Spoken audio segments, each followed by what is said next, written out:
ধৈর্য এমন একটা জিনিস যেটা নবীদের গুণ। প্রত্যেকটা নবী ধৈর্যশীল ছিলেন, প্রত্যেকটা নবী সবের ছিলেন, প্রত্যেকটা নবীকে আল্লাহ তাআলা শক্তির মতো একটা অসাধারণ ক্ষমতা দিয়েছিলেন। প্রিয় ভাইয়েরা, সবর হচ্ছে এমন একটি হাতিয়ার, এমন একটি যন্ত্র যা কখনো ব্যর্থ হয় না। সবর এমন একটি যন্ত্র যা কখনো বৃথা যায় না, এবং সবরকে আল্লাহ তাআলা এমন একটি তীর বানিয়েছেন যা কখনো লক্ষ্যভ্রষ্ট হয় না, এবং সবরকে আল্লাহ তাআলা এমন একটি দুর্গ বানিয়েছেন যা কখনো ধ্বংস হয় না। একটা বিষয় খেয়াল রাখেন, ওয়াসবিরু ইন্নাল্লাহা মা'আস সাবিরিন। আল্লাহ তাআলা বলেছেন তোমরা ধৈর্যশীল হও, এবং মনে রেখো যে সবর করে, যে ধৈর্যশীল হয়, তার সঙ্গী হয় একজন, তিনি কে? আল্লাহ তার সঙ্গী হয়। এখন প্রশ্ন হচ্ছে যে সবর, ওয়াই সবর ইজ মোস্ট ইম্পর্ট্যান্ট? সবরটা গুরুত্বপূর্ণ কেন? আমার চোখে চোখ রাখেন, আমি একটু বোঝাবার ট্রাই করি যে সবরটা গুরুত্বপূর্ণ কেন। আচ্ছা, একটু ফিল করেন যে আমাদের জীবনে একটা বিপদ আসছে। হয় আমার বাবা মারা গিয়েছে, আমার জব আমি লস করে ফেলেছি, জব হারায় গেছে, অথবা আমার কোনো ইনজুরি হয়েছে, কোথাও আঘাত লেগেছে। আচ্ছা বলেন তো, এই সমস্ত প্রত্যেকটা ড্যাঞ্জারে আমার দিকে তাকান, ধৈর্য ছাড়া কোনো গতি কি আছে? কোনো গতি নাই। There is no alternative way of সবর। সবরের কোনো প্রকার কোনো বিকল্প রাস্তা নেই। সবর হচ্ছে মুমিনের জীবনের সফলতার সবচেয়ে বড় হাতিয়ার। তবে আমি আজকে আলোচনাটা একটু লম্বা করব, এই জন্য সবর এটা মেয়েদের জন্য জরুরি, ছেলেদের জন্য জরুরি, সবার জন্য জরুরি। কারণ পরীক্ষা শুধুমাত্র ছেলেদের জীবনেই আসে না, মেয়েদের জীবনেও পরীক্ষা আসে না নাই? একজন মেয়ে যে বিয়ে করেছে, আব্বা আম্মার ঘর সংসার সব ছেড়ে আসছে, এসে দেখছে যার জন্য সব ছেড়ে আসছে সে তার মতো না, স্বামী খারাপ। এরকম মাঝে মাঝে হয় না? তো এই যে মেয়েটার শ্বশুর বাড়ি খারাপ, শাশুড়ি খারাপ, স্বামী খারাপ, তার জীবনেও সবরের দরকার আছে না নাই? আরেকজন মেয়েকে না আপনি ভাবেন, যে মেয়েটা বিয়ে করেছে, জাস্ট মনে করেন 1 মাস হয়েছে, 1 মাস পরেই তার স্বামী মারা গিয়েছে, বিধবা হয়ে গিয়েছে। এই মেয়েটার জীবনও সবরের দরকার আছে না নাই? তার মানে লাইফের একটু গভীরভাবে ভাবলে বুঝবেন যে লাইফের প্রত্যেকটা স্টেপে স্টেপে ধৈর্যের বিকল্প কোনো রাস্তা হতে পারে। You must have to be patient. In every kind of situation, you must have to be patient. যতটা কষ্ট আসুক না কেন, ধৈর্য আমরা হারাবো না। রাজি আছেন তো ইনশাআল্লাহ? আচ্ছা, আমি কোরআন থেকে কিছু এক্সাম্পল দিব ধৈর্য কাকে বলে, নবীদের ধৈর্য কেমন ছিল, এবং আমি হাদিস থেকেও কিছু এক্সাম্পল দিব যে কিভাবে আমরা ধৈর্যশীল হতে পারি। এবং মহিয়সী নারী যারা ছিল, যেমন আম্মা জান আয়েশা রাদিয়াল্লাহু তাআলা আনহা, এবং নবীজির ফার্স্ট ওয়াইফ যিনি ডিভোর্সি ছিলেন, তিনি হচ্ছেন খাদিজাতুল কুবরা রাদিয়াল্লাহু তাআলা আনহা, যাকে নবীজি বিয়ে করেছিলেন কত বছর বয়সে বলতে পারবেন? 40 বছর। কত বছর? তার জীবন থেকে আমরা সবরের শিক্ষা কেমন করে নিতে পারি? আয়েশা রাদিয়াল্লাহু তাআলা আনহার জীবন থেকে আমরা সবরের শিক্ষা কেমন করে নিতে পারি? আমরা এখান থেকে শিক্ষা গ্রহণ করার ট্রাই করবো। সকলে বলেন ইনশাআল্লাহ। আচ্ছা, ফর এন এক্সাম্পল, মনে করেন কেউ আপনাকে অপবাদ দিয়েছে, আপনি কাজটা করেন নাই, আপনি এই ক্রাইমটা করেন নাই, তাও মানুষ আপনাকে ব্লেম করছে। আপনার কোনো হারাম অ্যাফেয়ার নাই, মানুষ আপনাকে ব্লেম করছে যে আপনার একটা হারাম অ্যাফেয়ার আছে। এটাকে আমরা বাংলাতে বলি অপবাদ। আমরা বলি কি? অপবাদ বা তহমত। আমি যেটা করি না সেটা মানুষ আমাকে মনে করে এবং আমাকে ব্লেম করে, এটার নাম হচ্ছে অপবাদ। আমি জাস্ট ছোট্ট একটা হাদিস বলবো। আগে প্রশ্ন করি, নবীজির একজন কুমারী স্ত্রী ছিলেন, যেই একমাত্র স্ত্রী, কখনো বিয়ে করেন নাই, তার ডিভোর্স হয়নি, তার স্বামী মারা যায়নি। তার নামটা কি প্রিয় ভাইয়েরা? আয়েশা রাদিয়াল্লাহু তাআলা আনহা। ছোট্ট একটা হাদিস শেয়ার করছি। নবীজির মোট স্ত্রী ছিল কয়জন বলেন তো? 11 জন। জোরে বলেন কয়জন? 11 জন। 11 জন স্ত্রীকে নবীজি ঘুরতে নিয়ে যেতেন। তবে এটা একটা সিস্টেম ছিল, লটারি সিস্টেম। নবীজি একটা বাক্সে সবার নাম লিখে রাখতেন, যার নামটা উঠতো তাকে নবীজি ঘুরতে নিয়ে যেতেন। সুবহানাল্লাহ পড়ে। What an amazing system. যার নাম উঠতো তাকে নবীজি নিয়ে ঘুরতে যেতেন। তো একবার নবীজি লটারি করলেন, একটু মনোযোগ দিয়ে শুনতে হবে। লটারি করার পরে আম্মা জানা আয়েশা রাদিয়াল্লাহু তাআলা আনহার নামটা লটারিতে উঠল, নবীজি ঘুরতে নিয়ে গেলেন। এটা একটু লম্বা স্টোরি, বাট আপনাকে মনোযোগ দিয়ে শুনতে হবে, কারণ এখানে একটা অনেক বড় সবরের শিক্ষা আছে। সেই যুগে ঘুরতে যাওয়া হতো মেয়েদেরকে নিয়ে, ওয়াইফদেরকে নিয়ে। এটাকে বলা হতো হাউদাজ, আমরা বলি এটাকে পালকি। আগের যুগে বিয়ে হতো কিসে করে? পালকিতে করে। হাউদাজ এটাকে আমরা আরবিতে বলি পালকি। পালকিতে চড়ে বিয়ে হতো, হতো না? আগের যুগে এটা সিস্টেম ছিল। তো তখনকার যুগে এভাবে পালকিতে চড়ে ঘুরতে নিয়ে যাওয়া হতো। তো আম্মা জান আয়েশা রাদিয়াল্লাহু তাআলা আনহাকে পালকিতে চড়ে নিয়ে যাওয়া হচ্ছে ঘোরার জন্য। তো যখন কাম ব্যাক করবে বাসার দিকে, এক্স্যাক্টলি ওই সময় এসে আম্মা জান আয়েশা রাদিয়াল্লাহু তাআলা আনহার প্রকৃতির চাপে তিনি প্রকৃতির ডাকে সাড়া দেওয়ার জন্য বের হন, মানে পালকি থেকে নামেন। যেটা হয় সেটা হচ্ছে পালকি থেকে নামার পরে উনি একটু দূরে যান প্রকৃতির ডাকে সাড়া দেওয়ার জন্য। এখন মজার বিষয় হচ্ছে আম্মা জান আয়েশা রাদিয়াল্লাহু তাআলা আনহা ছিলেন, she was slim, she was not fat. উনি খুব চিকন ছিলেন, মোটা ছিলেন না, চিকন ছিলেন। চিকন মানুষ কোথাও উঠলেও বোঝা যায় না, নামলেও বোঝা যায় না, কারণ সে স্লিম বডি বিলং করে। মোটারা কোথাও উঠলে দেখবেন মাঝে মাঝে মোটারা রিকশায় উঠলে রিকশার জায়গায় থাকে না বসা। তো এটা হচ্ছে বডির ডিফারেন্স। তো কি হলো, উনি যখন প্রকৃতিটাকে সাড়া দেওয়ার জন্য গেছেন, যেই সাহাবি পালকিটা টানছিল, পালকিটা নিয়ে যাচ্ছিল, ওই সাহাবি বোঝে নাই যে আসলেই আম্মা জান আয়েশা উঠেছেন নাকি উঠেন নাই। যেহেতু উনি স্লিম ছিলেন, উঠলেও যা, না উঠলেও উনি নিয়ে চলে আসছে। আম্মা জান আয়েশা রাদিয়াল্লাহু তাআলা আনহা যখন প্রকৃতির ডাকে সাড়া দিয়ে ফিরে আসেন, দেখছেন পালকি নাই। পালকি কোথায়? পালকি আর নাই, পালকি চলে গিয়েছে, কারণ সে ভেবেছে এখানে আয়েশা রাদিয়াল্লাহু তাআলা আনহা আছেন। তো উনি যখন ফিরে আসলেন, দেখলেন পালকি নেই, তখন উনি খুব সবরের সাথে অপেক্ষা করলেন। যখন দেখলেন অপেক্ষা করেও আসছে না, তখন তিনি কি করলেন জানেন? সুন্দর করে মরুভূমিতে শুয়ে পড়লেন চাদর মুড়ি দিয়ে। চাদর মুড়ি দিয়ে শুয়ে পড়লেন। অনেক লম্বা স্টোরি, আমি প্রেসাইজলি বলছি, but there is a lesson, very important lesson, অনেক গুরুত্বপূর্ণ একটা শিক্ষা আছে। তো যখন নবীজি দেখলেন যে আয়েশা নেই রাদিয়াল্লাহু তাআলা আনহা, উনি একজন সাহাবীকে লস্ট অ্যান্ড ফাউন্ডের দায়িত্ব দিয়েছিলেন, যে কে হারাচ্ছে, কে সফরে আছে, কে নেই, এটা খোঁজাখুঁজির জন্য। যেমন যদি আপনারা কখনো পিকনিকে যান, দেখবেন যে একজন লোক থাকে যে মাইক নিয়ে ডাকে, অমুকে আসছে কিনা, অমুকে বাসে উঠেছে কিনা। এরকম পিকনিকে হয় কি হয় না? হয়। ডাকে, কোথায় কে আছো, কে মিসিং আছো, বের হয়ে আসো। তো যেই সাহাবীকে নবীজি দায়িত্ব দিয়েছিলেন তার নাম হচ্ছে আব্দুল্লাহ ইবনে মুআত্তাল। আব্দুল্লাহ ইবনে মুআত্তাল রাদিয়াল্লাহু তাআলা আনহু। উনি এবার আয়েশা রাদিয়াল্লাহু তাআলা আনহাকে খোঁজা শুরু করলেন। খুঁজতে খুঁজতে তিনি দেখতে পেলেন আয়েশা রাদিয়াল্লাহু তাআলা আনহা মরুভূমির মাঝখানে চাদর মুড়ি দিয়ে শুয়ে আছেন। উনি বুঝতে পারেন এটাই আয়েশা রাদিয়াল্লাহু তাআলা আনহা। উনি ডাকলেন না, গিয়ে কথা বললেন না, চুপচাপ দাঁড়িয়ে থাকলেন। যখন আয়েশা টের পেল যে এখানে কেউ এসেছে আমাকে নেওয়ার জন্য, উনি চলে আসলেন। এবার তাকে নিয়ে সে ফিরে আসলো নবীজির কাছে। কিন্তু যেহেতু সফরে সবাই ফিরে গিয়েছে বাসাতে, আর সর্বশেষ আব্দুল্লাহ ইবনে মুআত্তাল আম্মা জান আয়েশাকে নিয়ে ফিরে এসেছেন, মুনাফিকদের সর্দার আব্দুল্লাহ ইবনে সালুল সুযোগ পেয়ে গেল। কি সুযোগ? এবার সে ব্লেম শুরু করলো যে আয়েশার সঙ্গে এই সাহাবীর একটা জেনার সম্পর্ক আছে। সকলে বলেন নাউজুবিল্লাহ। পৃথিবীর সবচাইতে সতীত্ববান নারীর উপরে জেনার ব্লেম, কত বড় মারাত্মক জঘন্য অপরাধের ব্লেম। আপনি চিন্তা করতে পারেন কার ব্যাপারে?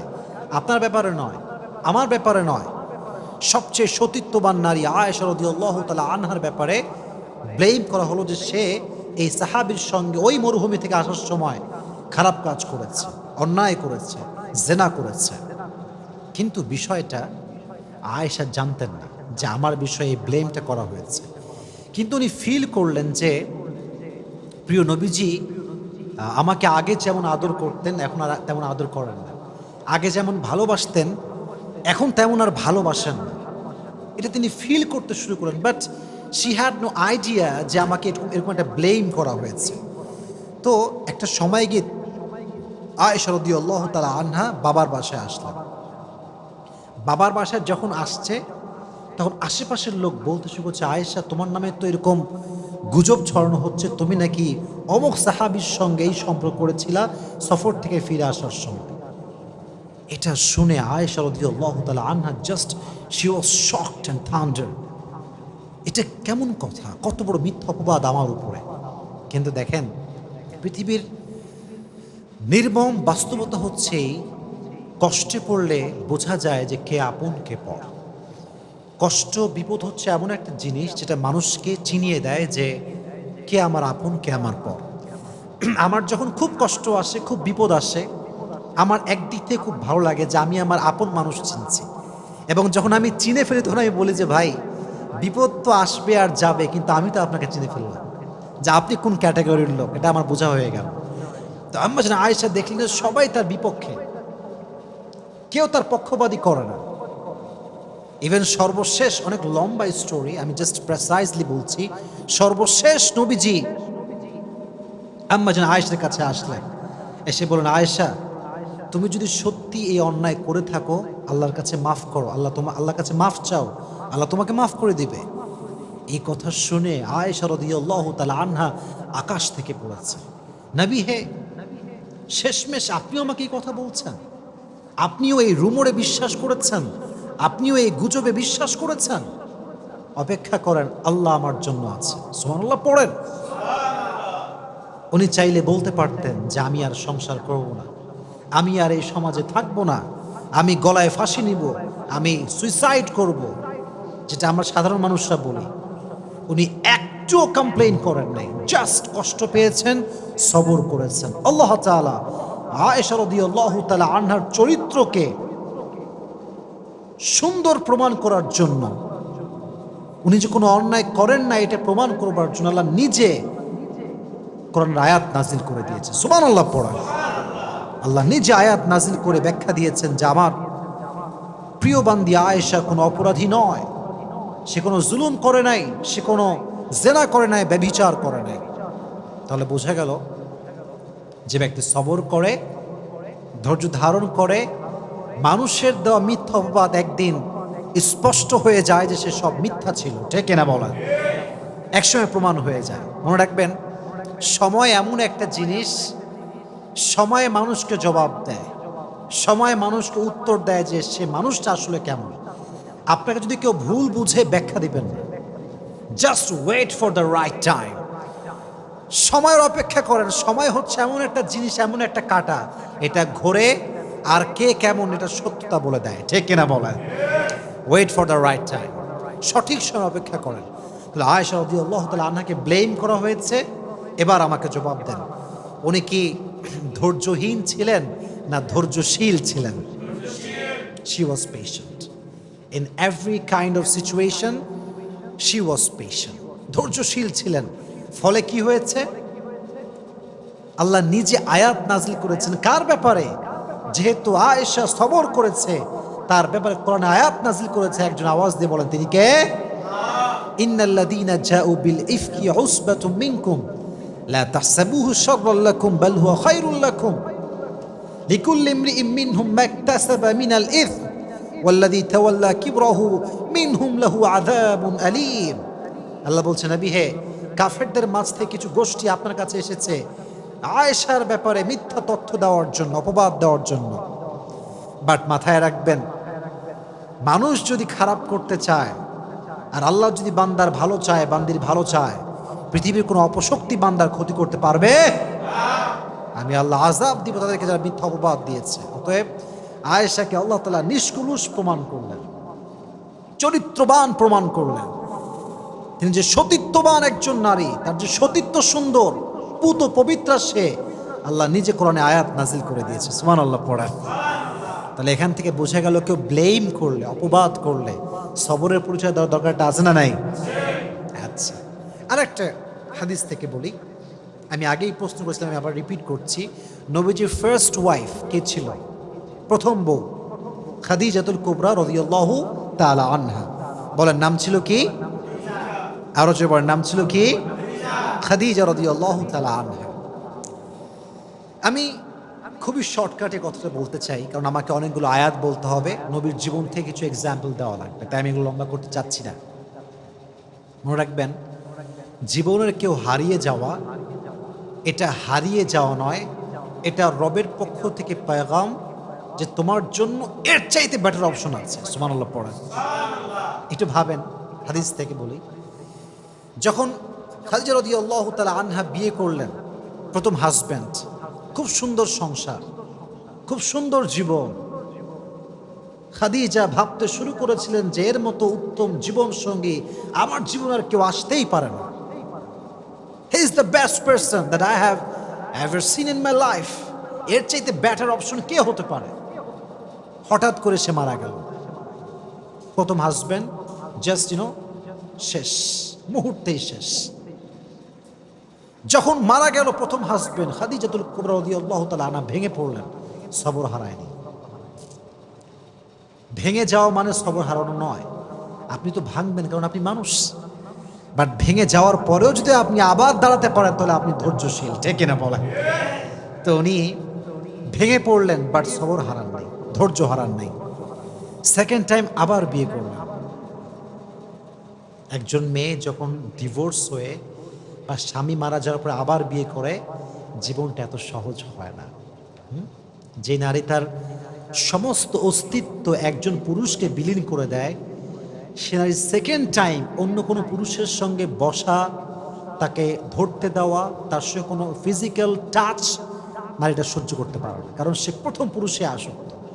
সিস্টেমেটিক্যাল ওয়েটা এমনই হয়ে গেছে। কোনো মেয়ে যদি বিয়ে করে তার ফার্স্ট হাজব্যান্ড, যে সে তার প্রতি আজীবন দুর্বল থাকে, কারণ তার প্রথম টাচটা সে তাকে করেছে, হালাল টাচ যেটাকে আমি বলি। তো নারীদের এটা অনেক বেশি কষ্ট হয়, সাফার করে নারীরা। মনে রাখবেন, স্পর্শ নারীর জন্য বেশি সেন্সিটিভ পুরুষের চাইতে, কারণ পুরুষের যেই ভার্জিনিটি, এটা নারীর চাইতে বেশি দামি নয়। আল্লাহ নারীর সতীত্বকে যে সম্মান দিয়েছে, সে সম্মান পৃথিবীর কিছুকে আল্লাহ তাআলা দেয়নি। সুবহানাল্লাহ পড়ায়।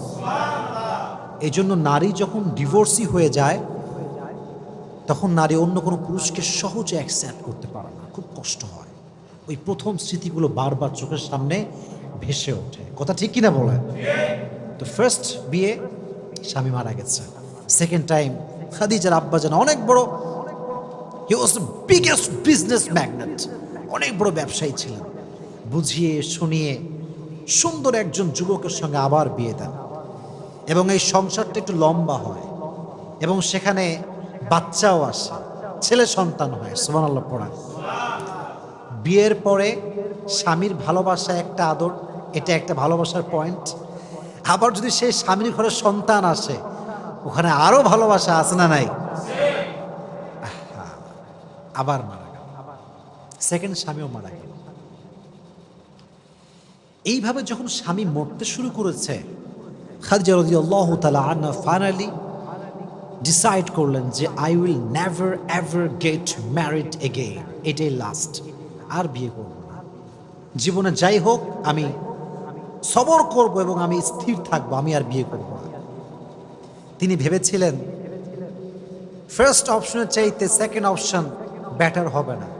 আবার যখন সেকেন্ড জনকে পেয়ে গিয়েছেন, তিনি যখন মারা গিয়েছেন, ভেবেছেন যে পৃথিবীতে আর কোনো এর চাইতে ভালো হতে পারে না। কিন্তু কেউ না জানলেও সত্য জানে একজন, তিনি কে? ধৈর্যশীল ছিলেন, সবর করেছেন, নিয়ত করেছেন বিয়ে করব না, বাট সবর ছিল কি ছিল না? রেজাল্ট কি হয়েছে? রেজাল্ট দেখেন, ব্যবসা করেছেন, গরিব মানুষদেরকে সহযোগিতা করেছেন, নিজেকে কাজে ব্যস্ত রেখেছেন, বিজনেস সামলেছেন। আল্লাহ তাআলা সবরের বিনিময় হিসেবে, ধৈর্যের বিনিময় হিসেবে শেষ নবীকে তার প্রথম স্বামী হিসেবে কবুল করেছে। সুবহানাল্লাহ। এটা হচ্ছে সবরের রেজাল্ট। মানে আমার কাছে এই হাদিসটা the best example, the best example. এর কারণ এই যে জেনারেশন আমরা আছি, এখানে কারোর জীবন থেকে কেউ হারায় গেলে তারে আর খুঁজেই পাওয়া যায় না। সে গাঁজা খায়, মদ খায়, তার জীবন যৌবন শেষ হয়ে যায়। মাথায় রাখবেন, কেউ চলে যাওয়ার অর্থ হচ্ছে সে চলে যায় নাই, তাকে আল্লাহ নিয়ে গেছে। আর আল্লাহ যদি কাউকে নিয়ে যায়, আল্লাহর মেসেজ হচ্ছে এইটা যে আমি ওরে নিছি, এর মানে হচ্ছে আমি তোকে এর চাইতে বেশি উত্তম দান করবো। সুবহানাল্লাহ পড়েন। তাহলে বোঝা গেল, প্রিয় মানুষ মারা যাক, হারিয়ে যাক, চলে যাক কোথাও অজানা জায়গায়, কোনো সমস্যা নেই। আমি তো সবর করেছি, আমি তো ধৈর্যশীল বান্দা। আমাকে পরীক্ষা নিচ্ছে একজন এবং এর ফলাফল দিবে একজন। আওয়াজ দিয়ে বলেন তিনি কে? So every kind of situation, in every kind of situation you must have to be patient. প্রত্যেকটা অবস্থানে আমরা ধৈর্যশীল হব। রাজি আছেন তো ইনশাআল্লাহ? আল্লাহ সবাইকে ধৈর্যশীল হওয়ার তৌফিক দান করুন। সকলে পড়া আমিন। এবার আসেন কিছু নবীদের এক্সাম্পল দেই যারা ধৈর্যের পরিচয় দিয়েছেন। আমি একটু পরীক্ষা করি আপনাদের সবাইকে, দেখি আপনারা কতটুকু ক্যাচ করতে পারেন, গ্যাস করতে পারেন। একজন নবী ছিলেন যে নবীর পুরো শরীরে পোকা ধরে গিয়েছিল, পুরো শরীরটা পোকা খেয়ে শেষ করতে যাচ্ছিল। নবীর নামটা কি ছিল? আইয়ুব আলাইহিস সালাতু ওয়াস সালাম। দীর্ঘ 12 বছর পোকা তার শরীরে ভর করেছিল। আমাদের একটু অসুখ হইলে আমরা বলি যে আয় রে মানুষ, আল্লাহ মনে হয় মানুষ পায় না, আমি একাই মনে হয় দুনিয়াতে, পৃথিবীতে মনে হয় আর কোনো মানুষই নাই, আল্লাহ খালি আমারই পায়, আমি কি দুনিয়াতে একা, আর কেউ কি নাই? 12 বছর সহ্য করেছে। পোকা উঠতে উঠতে যখন জিহবায় এসেছে, তখন আইয়ুব মুখ খুলেছে। ওয়াইয়ুবা ইয নাদা রাব্বাহু আন্নী মাসানিয়াল দুররু ওয়া আনতা আরহামুর রাহিমিন। দোয়া করার একটা সিস্টেম আছে। আমি জুমার লেকচারে বলেছিলাম, দোয়ার একটা কোয়ালিটি আছে, চাওয়ার মাঝে একটা গুণ আছে। দেখেন, উনি বলেন নাই যে আল্লাহ তুমি আমাকে এই রোগ কেন দিলা, ঠিক করে দাও, বলেন নাই। আন্নী মাসানিয়াল দুররু ওয়া আনতা আরহামুর রাহিমিন। আল্লাহ আমি তো বিপদে আছি, তুমি তো রহমান। কথার ভাঁজ দেখেন। আমি আমার আব্বাকে বলছি, আব্বা আমি সকাল থেকে খাই নাই, খাবার কিন্তু চাই নাই, আমি না খেয়েছি আর তুমি আমার আব্বা, এটা বললেই না, আব্বা বুঝে যাবে যে আমার ছেলের এখন খাবার দরকার। আইয়ুব আলাইহিস সালাতু ওয়াস সালাম হি নেভার কমপ্লেইনড। উনি বলেছেন আল্লাহ আমি কষ্টের ভেতরে আছি আর তুমি তো রহমান, আর রহমান তো কারো কষ্ট সহ্য করতে পারে। কখন বলেছেন? যখন এই পোকা উঠতে উঠতে তার জিহবায় চলে এসেছে। আল্লাহকে বলছে আল্লাহ পুরো শরীরটা আমার খেয়ে ফেলুক, কিন্তু যে জিহবা দিয়ে আমি তোমার জিকির করি সেটা যদি পোকা নষ্ট করে ফেলে, আমি তো তোমাকে আর ডাকতে পারবো না, তুমি আমাকে রহম করো, তুমি আমাকে রহম করো। এই সবর যে করেছে, আল্লাহ তাআলা ডাকার সঙ্গে সঙ্গে তার সমস্ত রোগকে ধূলিসাৎ করে তাকে আল্লাহ তাআলা শেফায়ে আজলা কামিলা দান করে দিয়েছে। সুবহানাল্লাহ। তাহলে বোঝা গেল রোগ বালাই হচ্ছে ব্লেসিং, মার্সি, বারাকা ইন ইউর লাইফ। যদি মুমিনের কোথাও কোনো কাঁটাও ঢুকে যায়, এই যে আমরা কষ্ট পাই কাঁটা ঢুকলে, আল্লাহ কতটা দয়াময় দেখেন। কাঁটা ঢুকলেও আল্লাহ তাআলা বান্দার আমল নামার থেকে যে গুনাহ আছে এটাকে ঝরিয়ে দেয়। সুবহানাল্লাহ পড়া। তাহলে বোঝা গেল আজ থেকে অসুখ হলে আমরা ধৈর্য ধারণ করব। রাজি আছেন তো ইনশাআল্লাহ? আর একটা এক্সাম্পল দেই সবরের। একজন নবী, আমি আবারও আপনাদেরকে প্রশ্নে ফেলছি, গ্যাস করতে হবে আপনাদের সবাইকে যে আমি কার নাম বলতে যাচ্ছি। একজন নবী যাকে মাছ খেয়ে ফেলেছিল, মাছের পেটে তিনি দীর্ঘদিন ছিলেন, তার নাম কি ছিল? ইউনুস। ইউনুস আলাইহিস সালাতু ওয়াস সালাম। নাম ছিল কি? ইউনুস আলাইহিস সালাতু ওয়াস সালাম।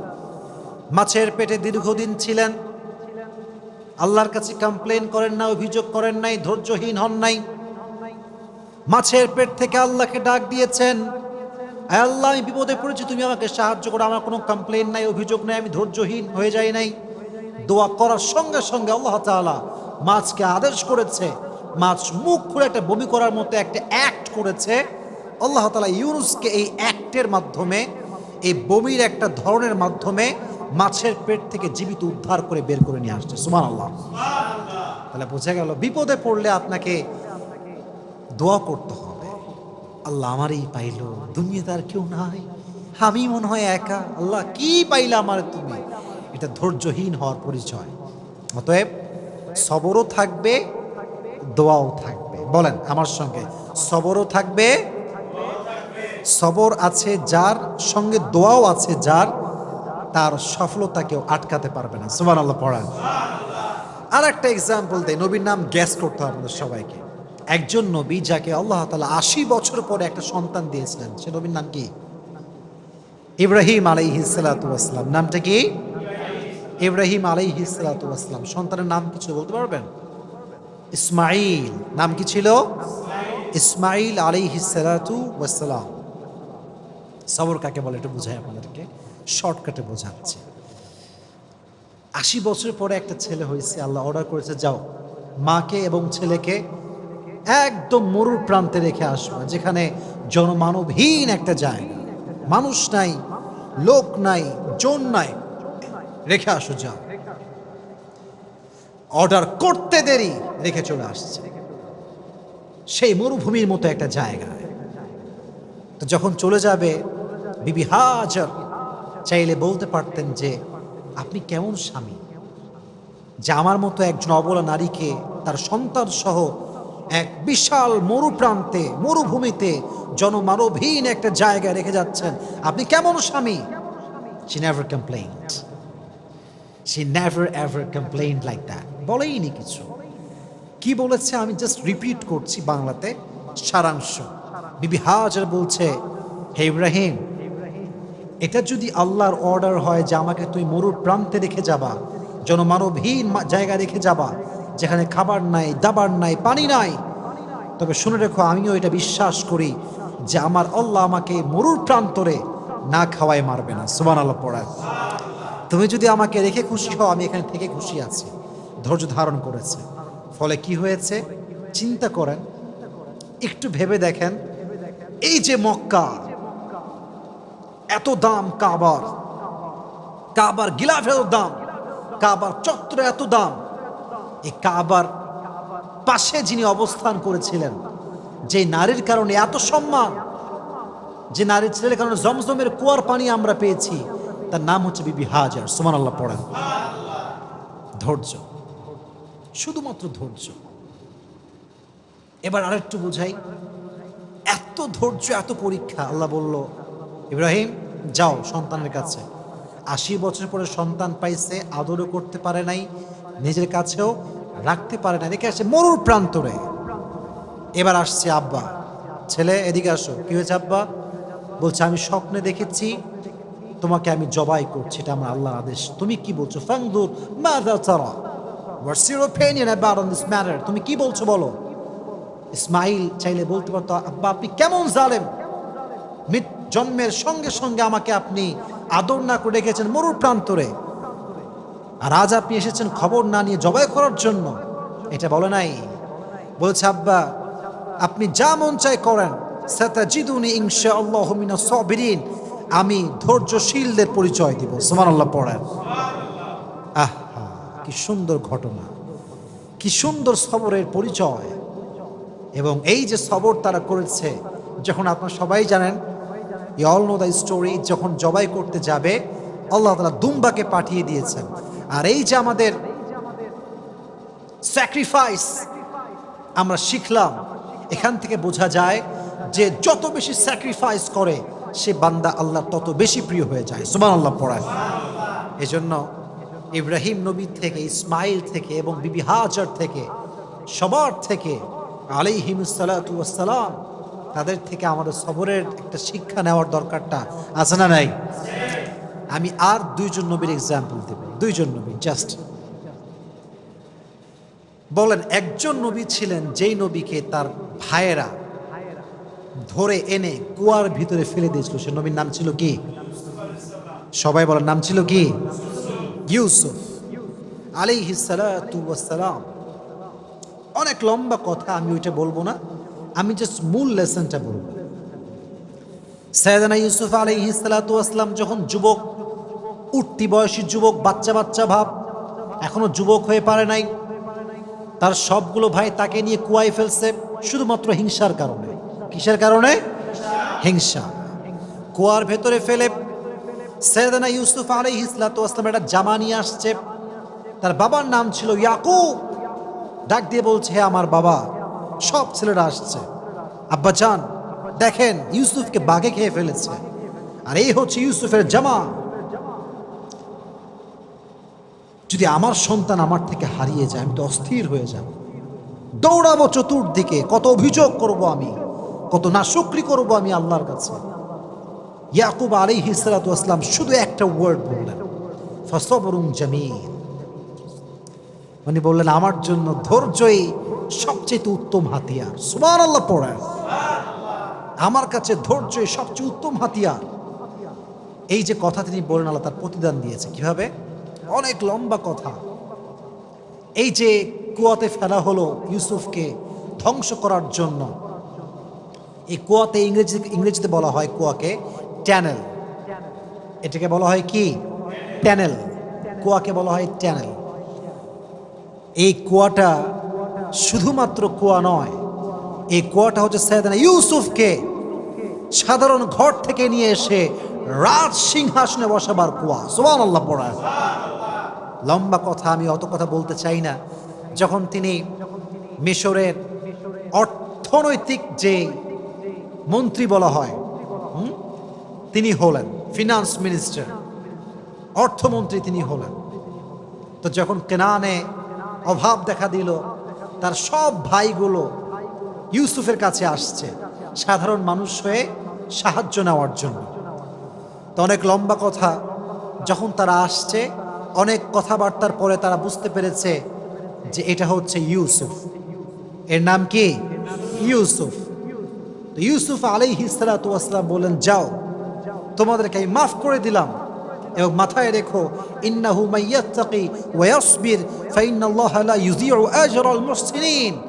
নিঃসন্দেহে যারা আল্লাহকে ভয় করে এবং ধৈর্যশীল হয় তাদের বিনিময়কে আল্লাহ তাআলা কখনো নষ্ট করে দেয় না। সুবহানাল্লাহ। এবার তিনি সৈন্য নিয়ে, উট নিয়ে, ঘোড়া নিয়ে, ভাইকে নিয়ে ঘোড়ার পিঠে উঠে জাঁকজমকভাবে সবাইকে নিয়ে এসে তার বাবার সঙ্গে, যিনি বলেছিলেন ফাসবরুন জামিল, আমার জন্য ধৈর্যই সবচেয়ে বেশি শ্রেয়, সবচেয়ে বেশি সেরা, এই ধৈর্যের বিনিময়ে আল্লাহ তাআলা ইয়াকুবকে, সাইয়েদনা ইয়াকুবকে তার সন্তান ইউসুফ ফিরিয়ে দিয়েছে। সুবহানাল্লাহ পড়েন। তাহলে ইউসুফ আলাইহিস সালাতু ওয়াস সালামের জীবন থেকে আমরা শিক্ষা পেলাম এটা, যে সবর ছাড়া জীবনে কোনো গতি হতে পারে। সাইয়েদনা ইয়াকুব আলাইহিস সালাতু ওয়াস সালামের জীবন থেকে আমরা এটা বুঝলাম, সবর ছাড়া জীবনে কোনো গতি হতে পারে। এবার আসুন সর্বশেষ এক্সাম্পল। পৃথিবীতে ধৈর্যের প্রতীক ছিলেন একজন মানুষ, যার উপরে ধৈর্যশীল মানুষ জীবনে আর কেউ আসে নাই, পৃথিবীতে আর কেউ আসে নাই।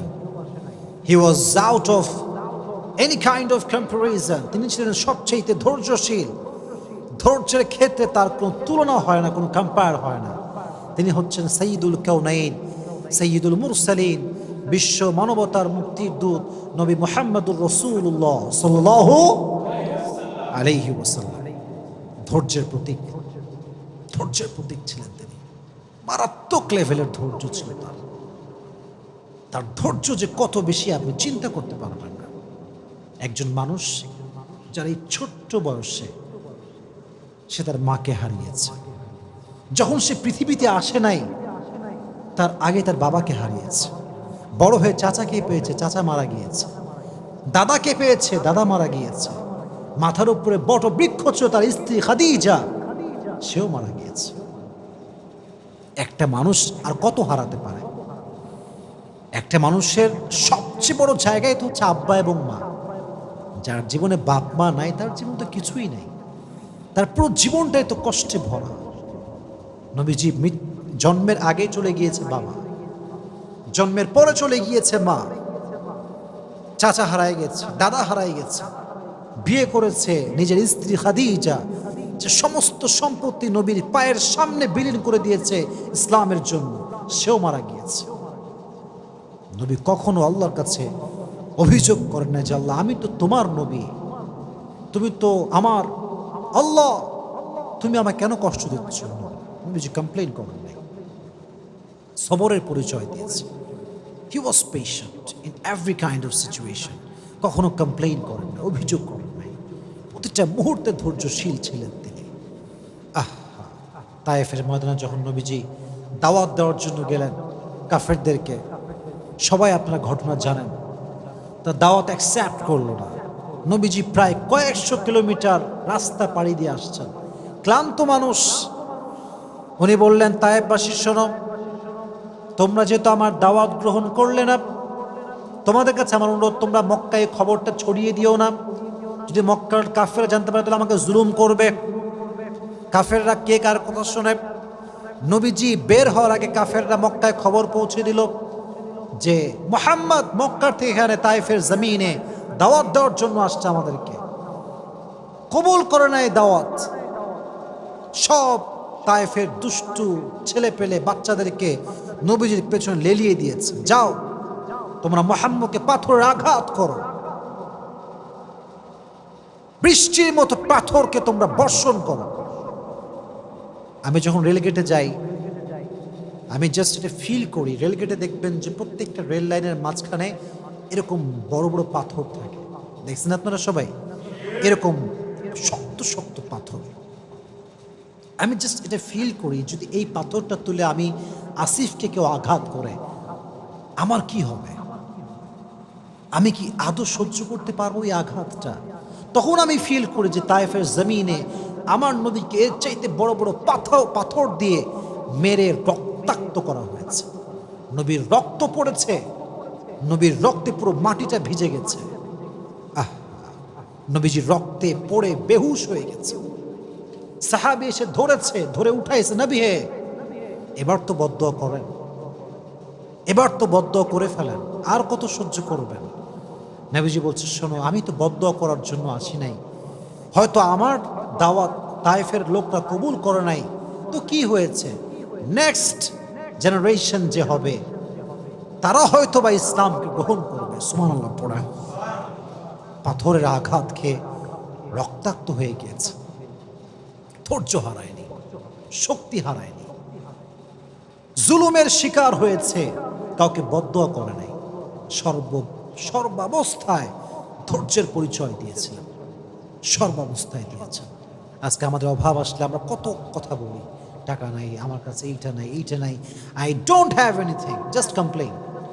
আছে কিন্তু সব, শুকরিয়া নাই। যার শুকরিয়া যত বেশি তার নিয়ামত তত, যার অশুকরিয়া, যার নাশুকরিয়া যত বেশি তার নিয়ামত তত বেশি কম। ঠিক না বলা?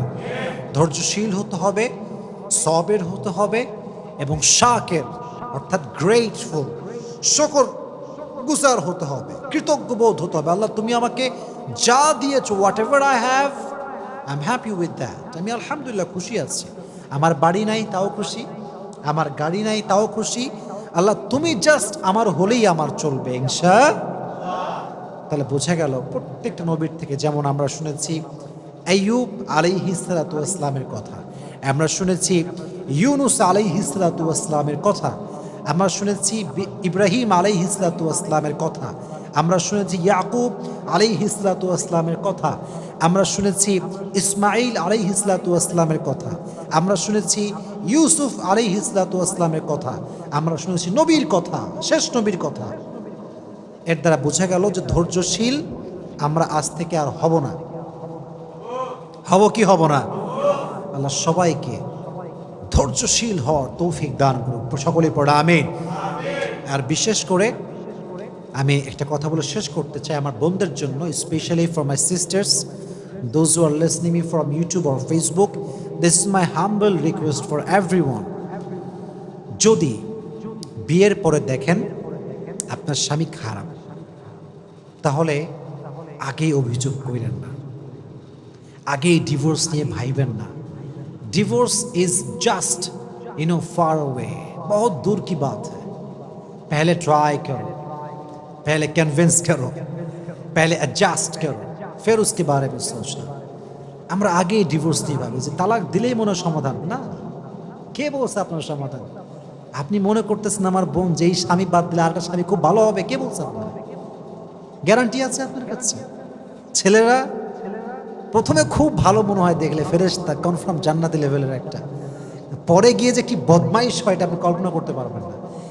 এই জন্য যেই স্বামী আপনার কাছে আছে ওকে একটু কনভিন্স করেন, ওর সঙ্গে অ্যাডজাস্ট করার ট্রাই করেন। You have to give your best, you have to try your best, you have to give the best effort. যতটুকু পারা যায় ট্রাই করেন বানানোর জন্য, ভালোবাসা দিয়ে, আদর দিয়ে, যত্ন দিয়ে, আব্বা আম্মাকে দিয়ে, মুরব্বিকে দিয়ে তাই কনভিন্স করেন। মাথায় রাখবেন, নারীর ডিভোর্স হয়ে গেলে তার সম্মান কমে যায়, তার স্ট্যাটাস লো হয়ে যায়। যতই আপনি ওয়াজ করেন, যতই আমি ওয়াজ করি, দিন শেষে সত্য সত্য, রিয়েলিটি ইজ রিয়েলিটি। এখানে কোনো প্রকার কোনো কথা চলবে না। এই জন্য বন্ধুকে বলবো, বোনেরা, যদি সাংসারিক জীবনে সুখী হতে চান, there is no alternative way of সবর। সবর যার আছে বেশি, তার সংসার তত টিকে বেশি। আমার সঙ্গে রিপিট করেন, রিপিট আফটার মি। যেই মেয়ের সবর যত বেশি, তার সংসার টিকে তত। আপনি দেখবেন অনেক সময় বিয়ের 2 দিন পরে ডিভোর্স, এরকম ঘটনা বাংলাদেশে আছে না নাই? মানে বিয়ে করে গেল, জাস্ট শুনলাম 2 দিন পরে ডিভোর্স। ভাই, হোয়াট হ্যাপেন্ড? ডিভোর্স আপনার সঙ্গে হতে পারে, আমার সঙ্গেও হতে পারে। It can happen with anyone, but the fact is, are you really patient? আপনি কি ধৈর্যশীল কিনা? That is the fact. আমি ধৈর্যশীল হলাম না এবং আমার ডিভোর্স হলো, আপনি অধিকার রাখেন আমাকে ব্লেম করার, যে আপনার মতো ফালতু লোক দুনিয়াতে কেউ নাই। কিন্তু আমি যদি পেশেন্ট হই, আমি যদি আমার ওয়াইফের সঙ্গে অ্যাডজাস্ট করে চলি, সব কিছুর পরে যদি আমি ব্যর্থ হই, তাহলে আপনি আমাকে ব্লেম করতে পারবেন না। আর হ্যাঁ, সর্বশেষ কথা, যদি কোনো মেয়ে দেখে যে না, কোনোভাবেই অ্যাডজাস্ট হচ্ছে না, শ্বশুর ভালো না, শাশুড়ি ভালো না, স্বামী ভালো না, no one is good person in my family, কাউরে ভালো লাগে না, কেউ আমাকে বোঝে না, আমি যদি এখানে আর একদিন থাকি আমার জীবনটা জাহান্নাম হয়ে যাবে, তখন কোরআন বলছে ঠিক আছে, বের হয়ে আসো। যেটা আমি আগেও বলেছি, বের হয়ে আসো, জীবনকে সুন্দর করো, তাকে তার মতো থাকতে দাও, তুমি তোমার মতো জীবনকে গুছিয়ে নাও। তাহলে বুঝে গেল, you have to try your best first. আগে সর্বোচ্চ ট্রাই করেন, না পারলে তখন দেখা যাবে। তবে সবর হচ্ছে পৃথিবীতে সুখে থাকার সবচেয়ে বড় মাধ্যম। আল্লাহ আমাদের প্রত্যেকটা ভাইকে, প্রত্যেকটা বোনকে সবরের মতো একটা শক্তিশালী গুণকে অর্জন করে চলার তৌফিক দান করুন। আমিন। ওয়া আখির দাওয়ানা আলহামদুলিল্লাহি রাব্বিল আলামিন।